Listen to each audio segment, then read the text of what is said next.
Hey guys, Ironfire here, and welcome back to my Redstone tutorial videos.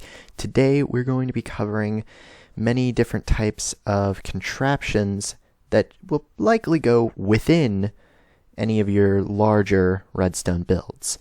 This room may look a little bit cluttered, but I have taken the liberty of splitting up each different type of device with a fence, and each different instance of that with these sea lanterns on the floor. First, we have a very basic redstone clock. Here, let's clear my hotbar a little bit.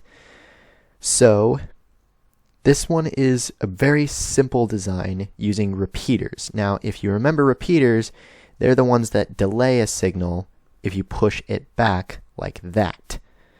So, if I was to hit this lever, it would have repeated instances of delayed signals. This is what a clock is. It is anything that repeats a signal over and over again without any player interaction. Actually, now that this signal's going, I can completely get rid of this lever and it'll keep going forever. So that's really cool. We're going to stop this just because having a whole lot of them going around might lag the game. Next is a much faster form of it. This is the fastest clock in the game. Well, tied for it. There's a whole bunch of clocks that go at this speed. A lot of players want very fast clocks. Now this one is, though extremely cheap and easy to get the resources for if you're in survival, very hard to get started. I have a ton of practice, and even for me, every once in a while it'll take me 3 or 4 tries. Here, let me try that again. Wow, 2 in a row. Either way, sometimes I just can't get this thing to start, so I would much prefer to use one of these, which I'll get to in just a second. Next, we have a very easy clock that'll go at a slightly different, slower speed. So this lever is not actually part of the clock, it's just stopping it from moving for a little bit. So these are hoppers, which will be covered in the travel episode. So for now, you're just going to have to trust me on little things. It takes 5 iron and a chest to craft. And you know what? I'll just show you the crafting recipe now. I wasn't planning on it, but it's a good idea. So we'll just throw it into a crafting table real quick. I was planning on just saving it for the travel episode, but I really do need to cover it. So this is the crafting recipe for it. I will be saving all of the inner workings of how a hopper works for the travel episode. But that's how you craft it. So basically, how a hopper works is whatever block you click, it will face this little knob right here towards. You can see that knob right there. It can, in fact, go down, but it cannot go up. So if you put it like that, it will just point down. So to get this to work, to get this contraption to work, you're going to want both hoppers facing into each other by shift-clicking the second one. And how you get the first one down, the easiest way, in my opinion, is to put a block there first. And there you go. Just place a single item into it, and it'll start ticking back and forth. Now, here, for comparison's sake, out there, now I can't get it. You can tell that this is going a lot slower than this one. So if you're going for something fast, you're probably not going to do this. But for most people, this is a pretty good pace. So we're going to stop that right there. Next is one that is equally fast to that clock over there. It uses a comparator instead of repeaters, which makes it a lot easier to use. But this uses if you remember from the episode where we covered it, quartz to craft, which if you know anything about survival, it's not easy to get quartz with, in general. It just, you have to go into a whole other dimension. You have to go into the nether to be able to get it. And the nether is a very mean and nasty place. So if you're in survival, you're probably going to be making one of those. But since we're in creative, we can just sort of grab it out of the menu here, which is very convenient. I can't find it. So beyond just having a comparator, you're also going to want to right-click it so this little torch is on. Now that you've done that, simply supplying a redstone signal right here by a lever, a repeater, or a block with a repeater off of it will actually cause it to tick at the fastest pace anything can go in the game. Pretty neat. Next is this contraption will get clogged if you put 2 items in it. It'll just constantly be on both, and we don't want that. This whole design is designed to fix that, which, as you can see, it's currently going. It goes slow enough that I'm confident to just leave it on. So to make this, you're going to want to take the 2 hoppers facing into each other to start and place 2 comparators facing away from each of the hoppers, and then send that into any block. This doesn't have to be an iron block. I'm just using iron blocks to represent any solid block. Then you're going to want to put a piece of redstone. This will, if available, power this sticky piston right here. And you're going to want to place the redstone block before your sticky pistons, or you'll run into this problem. Little annoying to say the least. So set that down, put down your sticky piston, and you're good to go. Just repeat that entire process on either side, and you can hook up this to the end of it, and it will toggle back and forth infinitely. So now we're done with clocks. Let's go for what I like to call clickers, because that's generally what they do. So this is what's called a silent clicker, and then this clicker picks up a lot less space. So let's start with the silent one, because nobody wants to hear pistons going off all the time in their redstone contraptions. It'll take 3 repeaters in this fashion, 2 redstone, a torch, and a block. And then you can use whatever you want to add power to this block. A button, a lever, a repeater if you really want to do that. The idea of it is no matter how long the signal goes into this block, it'll only tick on for a fraction of a second, for just a tiny split second, which is really useful in a lot of different puzzle-like contraptions. So maybe you want to make it really annoying for them, and the door only opens for just a split second, and they've got to be right on time. I don't know. I don't like adventure maps that do that, but there's other ways to make contraptions use that that's not annoying. I just had a bad example there. So this next one, you're going to need any power source, actually. You don't need to have the full block here. So you can completely break this and just have a repeater there if you wanted. So then you're going to want that going into a block here. And how it works is this little piece of redstone will power this block, which will power both this repeater and the sticky piston it's standing on. So when I give power, that piston will extend, and for a mere moment, that repeater will turn on. So, it does what it says. It's a clicker. It ticks on for a split second. This is a similar device using comparators that will increase the length of a signal.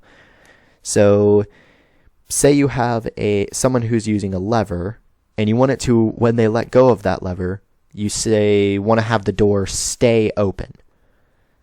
Simply enough, when they let go, the redstone signal lingers around for a couple more seconds. Same with buttons. It makes them a little bit longer. And you can see how this is constructed. It just has two comparators pointing in opposite directions into a block, 3 redstone, and a block. Side note, the comparators do have to be facing into a block, and unfortunately, each block does extend the signal each, but the second block simply makes the signal infinite. This was annoying because I actually, when I first discovered this, wanted a much, much longer signal. But you can hook them together in a chain like this. So this repeater here would be pointing into this block right here. And that's how you make a chain of them. So these 2 redstone would be these 2, and so on and so forth, repeating for infinity. You can make the signal as long as you want. Next is AND gates and flip-flops, which, I don't know, to me just sound really funny. So the idea of an AND gate is, unless both have a signal, this and this, that's how it gets its name, this torch will not turn on. So again, these levers could be repeaters. You don't have to have it right there. So you could have this lever way off in some other room, and then just have a wire of redstone leading to here to do it. So you don't have to have them right next to each other. But if I turn on this signal, nothing happens here.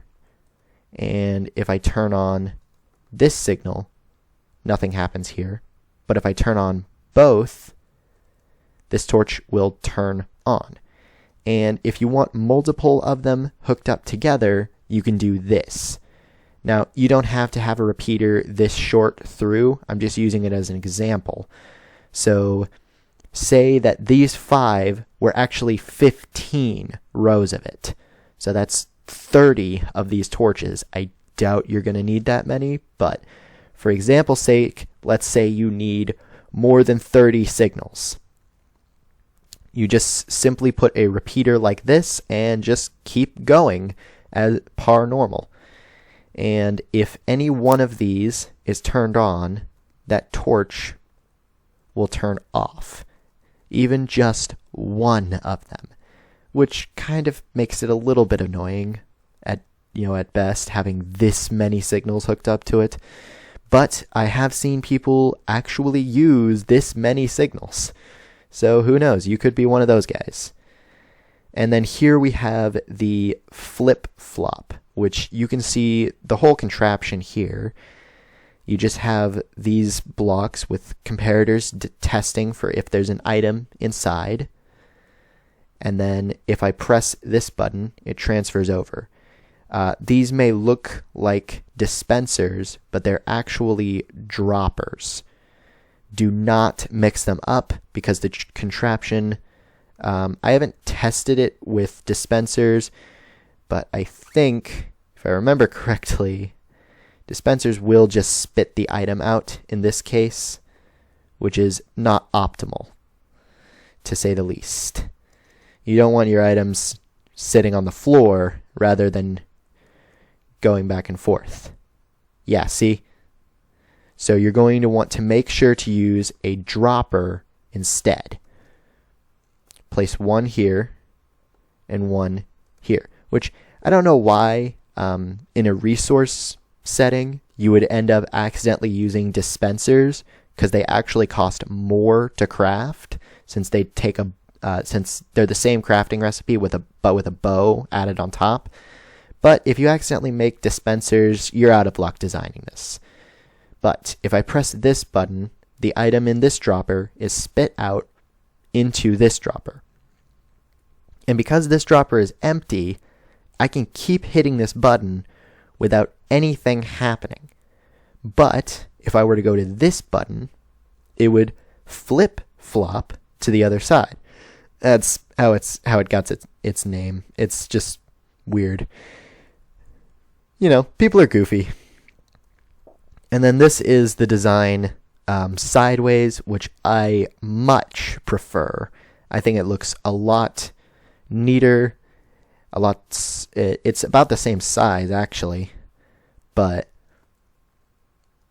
I personally like it. And because we're using comparators here, we actually don't need to do the fancy thing I do over here to separate it.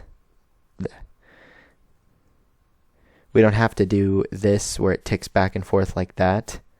Actually, this one, we don't even need to do that since they are comparators. But it's a good habit to build to separate your signals like this, because if you already have that instilled into your brain, then you'll do it all the time even when it wouldn't matter. You'll do that.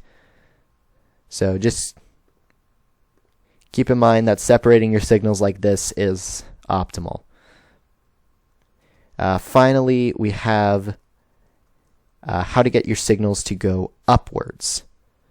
So the easiest way to do this is with glowstone. Basically, what's happening here is glowstone, for whatever reason, it does not see as a full block.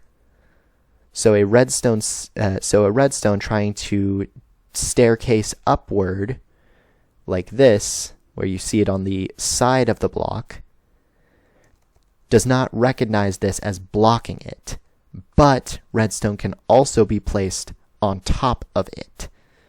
And it's much easier to see it happening on slabs, but those are also fairly hard to place, because if you have it on the bottom half, you can't place redstone on top of it. And if you try to place it on the bottom, it will always be the bottom half. So you have to have a wall there already to be able to place it correctly, which I can say, in the very least, is a little bit annoying. Finally, we have a much more compact design, but it's also a little bit more annoying to actually build this. I personally don't use it a lot because it sort of has a toggle fashion thing where you have to build your rig around a specific area. So say I wanted it to branch off from, right here. This is where I want it. Well, it's a little annoying to have it like that. It just doesn't hook up perfectly correctly, and it won't work the same as if I had it just one more block up. So you've just got to reform your entire machine based off of this, setup. So I personally don't like it, but it is worth showing because it takes up less space than what I personally prefer. And this tutorial isn't about what I personally think is better. It's about helping me teach you how to do redstone so you can find what you personally like. And unfortunately, the things on the other side of that door are for episode 5. Oh, so annoying. Yep, not going to show you. You'll have to see the next video. Haha. This sounded like this was much more annoying in my head than what it is right now. But I'm going to stick with it. I'll see you guys next episode.